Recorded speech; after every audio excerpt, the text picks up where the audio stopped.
Pasti banyak nih dari kalian yang mulai melek finansial gitu, bertanya-tanya harus mulai dari mana sih gitu. Terus apa aja sih yang mesti dibudget? Bagusnya tuh seperti apa sih budgetingnya? Terus tabungan apa yang harus disiapkan gitu supaya kita ini bisa keluar dari yang namanya generasi sandwich.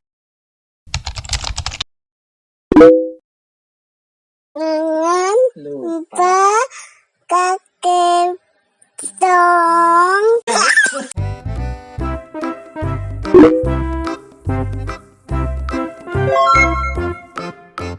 Assalamualaikum warahmatullahi wabarakatuh. Welcome back to Hub Hub Channel. Oke, pada video kali ini Uma mau sharing tentang sesuatu yang lagi viral banget ya kan. Bukan viral sih, tapi lagi booming banget di zaman-zaman sekarang ini. Karena Uma lihat tuh banyak banget anak-anak muda yang mulai melek. Gak cuma anak-anak muda ya, tapi banyak banget individu-individu yang sudah mulai melek tentang finansial, tentang perencanaan finansial, tentang financial goal, terus impian-impian mereka, gimana caranya untuk lepas dari yang katanya itu generasi sandwich ya. Generasi sandwich itu apa? Kalian bisa googling sendiri, oke? Ada Google, silahkan cari generasi sandwich. Oke. Jadi pasti banyak nih dari kalian yang mulai melek finansial gitu, bertanya-tanya harus mulai dari mana sih gitu. Terus apa aja sih yang mesti dibudget gitu. Apa aja sih bagusnya tuh seperti apa sih budgetingnya. Terus tabungan apa yang harus disiapkan gitu supaya kita ini bisa keluar dari yang namanya generasi sandwich. Nah, di video kali ini Uma mau kasih disclaimer dulu nih sebelum Uma sharing tentang apa yang Uma sudah terapkan, apa yang sudah Uma jalankan. Jadi memang udah dari zaman dulu banget Uma itu memang udah seneng banget sama yang namanya financial planning. Tapi zaman dulu tuh taunya ya cuma setiap ada pemasukan Uma planning, bukan planning ya, lebih ke budgeting. Jadi setiap ada pemasukannya berapa, Uma budget untuk ini sekian, untuk ini sekian, untuk ngasih si A sekian, untuk bayar cicilan A sekian, untuk bensin sekian dan yang lain-lain. Itu Uma udah dari zaman dahulu kala. Uma sudah terapkan untuk belajar budgeting dari zaman masih sebelum nikah gitu kan. Zaman baru-barunya kerja udah dapat pemasukan, itu sudah menerapkan budgeting untuk setiap gaji atau uang yang kita terima.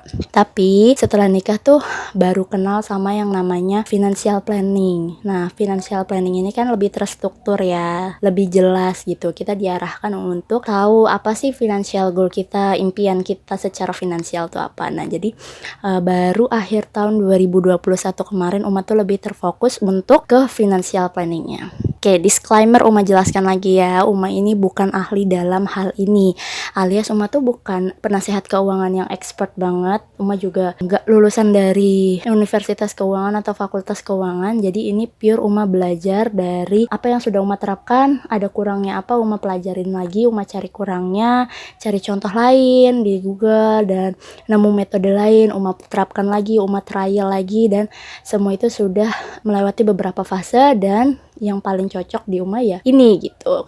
Satu lagi Uma ingin tekankan bahwa setiap individu itu punya kebutuhan yang berbeda. Jadi jangan samakan kebutuhan yang Uma contohkan di sini dengan kebutuhan kalian. Ini hanyalah sebagai batasan alias dasar untuk kalian mengatur keuangan kalian. Mau lebih atau kurangnya bisa kalian sesuaikan dengan kebutuhan kalian masing-masing. Yang pertama, ini Uma sebutnya adalah ideal dana pos ala Uma. Oke, kenapa ideal dana pos? Jadi maksudnya bagaimana sih Uma mempresentasikan pos-pos yang akan Uma bayarkan. Ada pos tabungan, ada pos kebutuhan sehari-hari, ada pos cicilan, ada pos sedekah dan yang lain-lain. Itu kan namanya pos-pos dana yang harus kita keluarkan, harus kita bayarkan. Dari situ banyak banget di luaran sana tuh sebenarnya yang sudah nge-share masalah si presentase ini. Dari yang 50-50 gitu kan, ada yang 20-30-50, ada yang 60-40. Dari semua yang sudah Uma terapkan itu, dari semua pengeluaran Uma tuh Uma paling fit sama presentase 10-10-10-30-40. Nah, apa sih tuh 10-10-10-30-40? Kita perjelas satu-satu ya. Presentase 10-10-10-30-40 itu berarti ada 6 pos untuk dana sesuai dengan kategorinya. Kategori yang pertama adalah 10% untuk dana entertain. Apa sih dana entertain itu? Dana entertain itu adalah dana yang kita keluarkan untuk membahagiakan orang lain.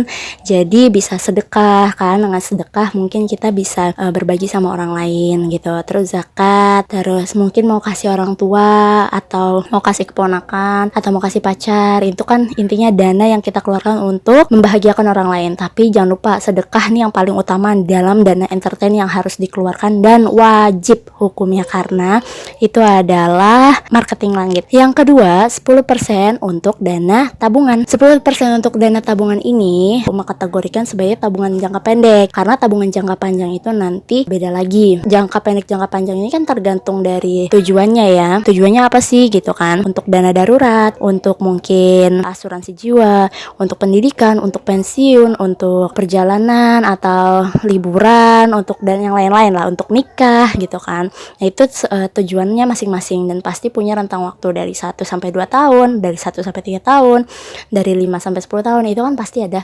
tujuannya. Nah, dana tabungan itu kategorikan sebagai dana untuk tabungan yang jangka pendek, dalam arti 1 sampai 5 tahun, 1 sampai 5 tahun, dan uangnya bisa dicairkan secara cepat atau bisa sewaktu-waktu dicairkan. 10% selanjutnya adalah 10% untuk dana investasi.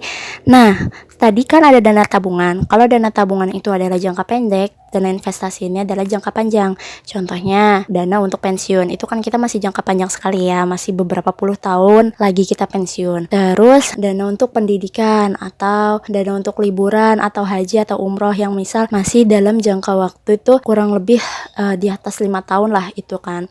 Karena apa? Ini menentukan nanti instrumen yang akan kita isi rekeningnya dari gaji kita. Jadi kalau investasi itu kan pasti bakal berasanya tuh jangka panjang, mau investasi reksadana, investasi saham, investasi emas pun itu pasti baru akan dirasakan manfaatnya tuh lebih dari 5 tahun. Kalau untuk di bawah 5 tahun better pakai tabungan-tabungan yang gampang dicairkan aja. Terus kalau misalnya dana pendidikan, misal anak kita baru umur 5 tahun dan ini dana pendidikannya untuk pendidikan SMP, jadi kan masih jangka waktu lama tuh 6 tahun dia melewati SD, kita sudah siapkan dana SMP-nya kan nggak boleh diambil-ambil. Nah itu kalau Umah masuknya ke dana investasi. Oke, next selanjutnya adalah 30% ini adalah dana cicilan atau dana hutang, dan angka 30% ini adalah sifatnya maksimal. Jadi jangan sampai kalian punya hutang di atas 30% dari penghasilan kalian.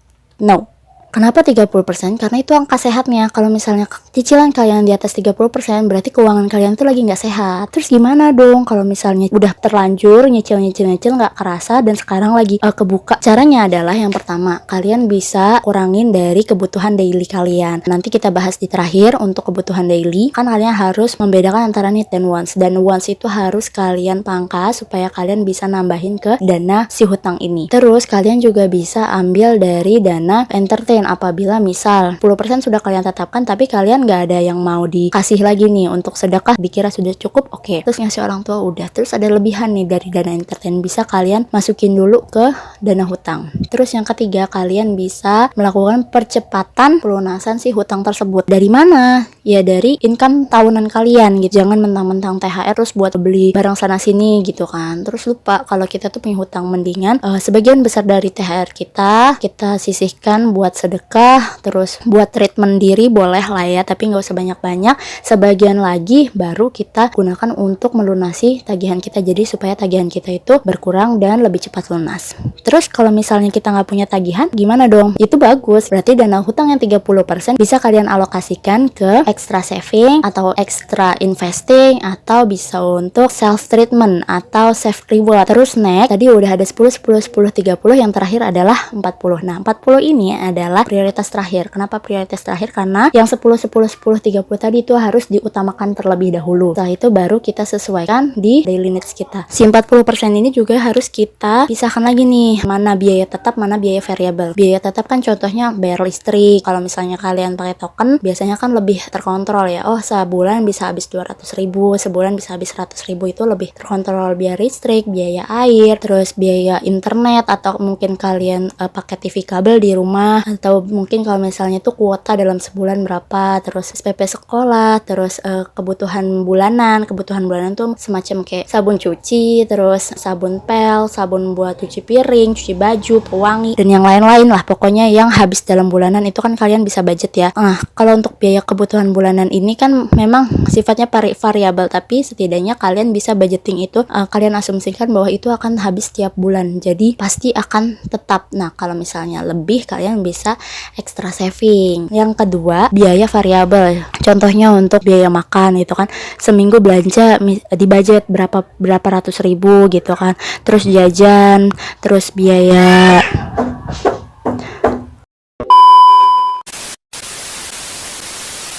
Nah, mohon maaf ada interupsi nih. Yang ini mau ikutan. Oke, tadi setelah ada biaya bulanan dibagi menjadi dua, ada biaya tetap dan biaya variabel. Harus di budget ya. Misal nih untuk biaya makan kalian butuh 800.000, berarti kan seminggu bisa 200.000 belanjanya. Nah, itu harus di budget juga.